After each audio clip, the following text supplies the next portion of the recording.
Hello everybody and welcome back. My name is Kari and today I'm doing my November wrap-up. I managed to read 9 books in November and then most of another one, so I'm actually pretty happy with how this went. I did not complete my TBR mostly because I did not finish Dark Age or The Splendor Before the Dark by Pierce Brown and Margaret George respectively. However, I am currently reading those, so they should be done within the first week or so of December. Those are obviously included. I'm thoroughly enjoying Dark Age. I have not really gotten into the meat of Splendor Before the Dark yet. But let's get into the books I started and completed in November. The first one is Death of an Eye by Dana Stabenow, which was a library book. This one is about 300 pages, should have been longer, and is about an ancient Egyptian mystery set during the reign of Cleopatra when Caesar is in Egypt as well. Cleopatra's newly minted money has been stolen and she loses a valued employee, for lack of a better word, because that employee gets killed, and so she engages the services of one of her closest friends to figure out who killed the person and where her money has gone. I liked the idea of it and the cover was stunning. It just wasn't executed quite to my satisfaction. I gave this one a 3 out of 5 because, like I said, while I love the setting and the cover, and I did like the basic part of it, the writing was good, it was a good book, it just felt like it was more of a middle grade level read as far as simplicity goes. For an adult mystery, there should have been a lot more, but there wasn't, and that was disappointing to me. The second library book was The Rose of Martinique by Andrea Stewart. So The Rose of Martinique is a biography of Josephine, who is Napoleon's first wife. I knew that she was married to Napoleon, I knew that he divorced her, and that's all I knew about that woman. Turns out, she's, as most people are when you get to know them, incredibly complex and amazing. I love Andrea Stewart's writing style. I think it's very engaging and very easy to read. I also really enjoyed how much of the primary, or how many rather, of the primary sources she put in.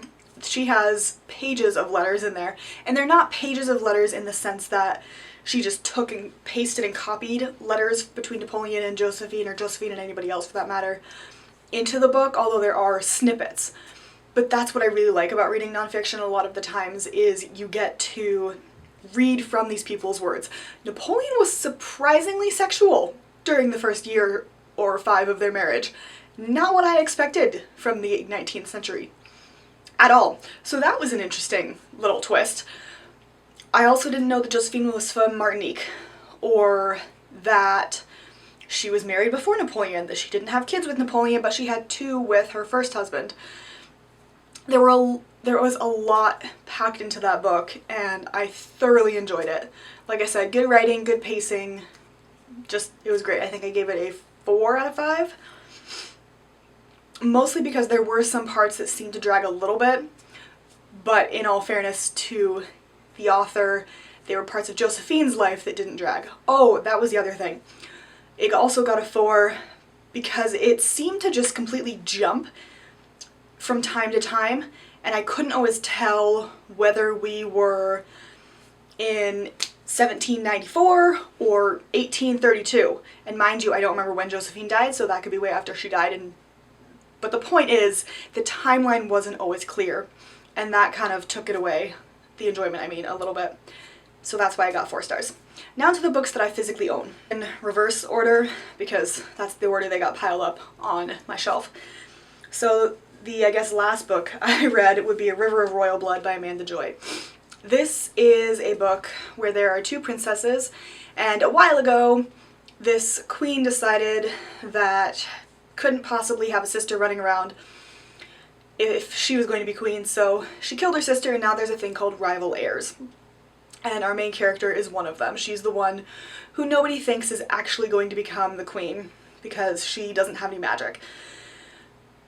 When you are 9, you are marked with tattoos up and down your arms, hence those, and they tell people what your magic is. So she has marrow and blood, which is what it sounds like. It's blood magic, basically. And her sister has light magic. Her sister, she knows, is trying to kill her. But then there's an assassin who also tries to kill, I should know her name, Ava, our main character. And she realizes that there's more to this than meets the eye. I think I gave this book 4 out of 5 stars as well, predominantly because it fell into the trap most first books do, and that is I have to set up an entire series, so we're not actually going to get anything super fast-paced in this. There were a couple of good scenes. I did appreciate that the first guy you see is not the love interest. He is described similarly to many YA tropey romances, but he is not the love interest. There are actually really good male-female friendships in this book, which I absolutely loved. There is a romance. I can't tell if it's insta-lovey or not. It feels a little bit insta-lovey, but at the same time it feels like it's actually properly developing. So read it and let me know what you think. But I did enjoy this. I am looking forward more to the next installment simply because I think that one will be a little bit faster paced. This one did seem to drag a little bit. But it read fast, it's a good premise, I liked the setting, and the relationships were really good. Next we have Light Between Worlds by Laura E. Weymouth. This is basically a story of 3 siblings who go into an alternate reality, think Narnia, come back, and what happens afterwards. The synopsis says that 6 years ago they were in a London bomb shelter and they disappear into a strange kingdom called the Woodlands where they lived for years. Again, think Narnia. When they finally return to London, no time had passed except themselves. Now Evelyn is desperate to return to the Woodlands, so when Evelyn goes missing, her sister has to confront the depth of her sister's despair. The flap makes it sound like Evelyn disappears within the first third of this book. Let me tell you, she does not. Boy, does she not. That was misleading and I don't really like that, but I did give this a 4 out of 5 stars because I really enjoyed the way we watch Evelyn try to adapt and how she copes with it. Trigger warning for self-harm. There is a fair bit of self-harm in this. But I liked how it dealt with essentially the loss of a life, because that's how Evelyn feels when they return. And so watching the relationships and how Philippa and Evelyn both deal with it differently and who's comfortable in the world and who's not and what they do about that and how they try to keep each other together and alive and all that fun stuff, I think it dealt well with that. It took forever to get to the point where Evelyn was actually missing, and there were, again, timeline issues for me. Sometimes I couldn't always tell whether we were now or 6 years ago. Generally, if there was some mention of a bomb or a gun, you knew you were in the thick of World War II, rather than sometime in the late 1940s after the war has been ended. But I did enjoy this, and I have Weymouth's next book, which is also an independent book. As far as I'm aware, this book is not part of a series. I think it could be. I think she left it open for that, but I don't know if she has gone into that. The other thing I did like about this book is that the first 2/3 or so follows Evelyn, and then after she disappears it follows Philippa, so you do get to see both sisters, and I liked that. Next up is one of my favorite series of this year, because it was completed this year, not because it all came out this year, and that is The Adventures of the Athena Club by Theodora Goss. These consist of The Strange Case of the Alchemist's Daughter, European Travel for the Monstrous Gentlewoman, and The Sinister Mystery of the Mesmerizing Girl. First of all, covers, beautiful. The second one was a cover buy, and then I realized I had to go buy the first one because it was part of a series. It's a whole mess. Anyway, I read all 3 of these books this month and love them. Again, the first one follows Mary Jekyll, and her mother has just died, her father disappeared/died a while ago, and she has to figure out why her mother has been paying for the upkeep of Hyde for so long, and then she goes and she meets Diana Hyde, and they meet daughters of other Gothic tales, basically. So we meet Dracula's daughter, we meet Frankenstein's daughter, we meet Moreau's daughter. It just keeps going, and it is amazing. The first one follows most of them as they proceed to meet and get to know each other, and they help Sherlock Holmes and Dr. Watson solve the Whitechapel murders. They don't explicitly say Jack the Ripper, but it's basically Jack the Ripper. I love this book. I did give it a 4 out of 5 because it falls into sort of the first book trope of I have to set all this up and they have to meet. However, I really enjoy the comments by all of the girls in the books. They go through all 3, and the the series, is being written by Catherine Moreau, looking back at all of the events in these books, which I think is a unique and fantastic way to write. So you get to see each of the characters develop a little bit through that as well. The second one is, I mean, obviously after the first one, because that's generally how it works, but this one follows them as they traipse around Europe because somebody's been kidnapped and they have to go get them back. The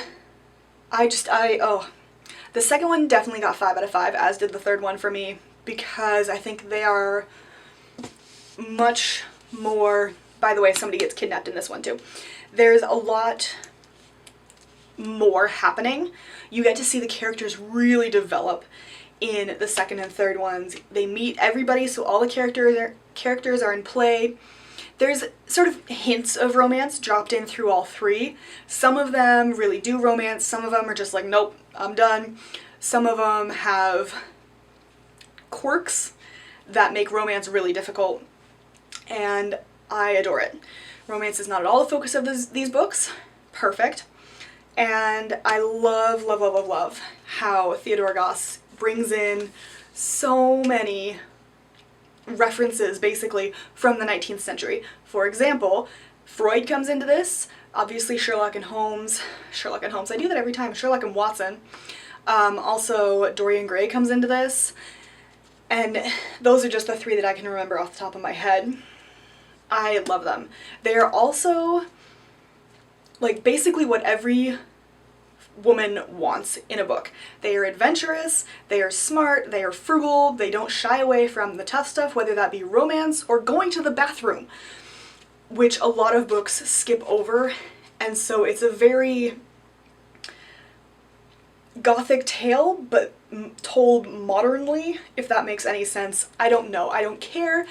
I love these books, and you need to go read them. So that's where I'm going to end with that. Next, I read The Deep by Rivers Solomon with Daveed Diggs, William Hudson, and Jonathan Snipes. This is a very short book, much shorter than I thought. And it is the story of a mermaid, except that mermaids are the descendants of the pregnant women thrown off slave ships. Because for some reason people thought that was okay to do. Moving on. I thought the premise was fascinating because it's not something that has ever come up in my experience. It's a very thought-provoking book. It's very short, but it packs a lot into it. And it's hard to articulate exactly how I feel about it. I liked it. I think I gave it a 4 or 5 stars. And I would definitely read it again. But also, as somebody who is as white as they come and has not had any sort of experience with that, it feels awkward to review it from the point of view of saying anything about slavery, really. So I'm not going to go into great detail. What I will say, great setting. I think the main character was well done. For such a short book, it really packed a punch. It's really thought-provoking, and it does look at slavery, but through a different lens than we are accustomed to seeing. So if you were at all interested, go read this book. I highly recommend it. Then the last one, or rather the first one that I read, was House of Salt and Sorrows by Erin A. Craig. This is a YA 12 Dancing Princesses retelling. I love me some 12 Dancing Princesses. That is one of my favorites. Also, this is set on a series of islands, and princesses start dying off, and they think that the family is cursed. Oh my goodness. The twist at the end did, well, I mean, I totally called it, but still so good, so well done. Obviously this follows one of the 12 Dancing Princesses, and like I said, princesses start dying off and somebody thinks they're cursed. That's all I'm gonna say, because without spoiling it, I can't say more, but I love the sister relationships in this book. I think they're fantastic and well done, and I would highly recommend that. Also, the sea setting was also really good. The magic system was well thought out. It's not necessarily explicit in the book, but I think it is pretty clear what happens in it. It's a very dark retelling of 12 Dancing Princesses. I mean, obviously people are dying in this, so it's not a happy, upbeat one. But I loved it. I gave it 5 out of 5 stars. Also, these end pages are just stunning, so I can't really say no to that. House of Salt and Sorrows. So those are the 9 books that I read in November. That sounds weird to say, but here we are. I hope you enjoyed. If you've read any of those or have any thoughts, let me know down in the comments below, and I'll see you in my next video. Bye!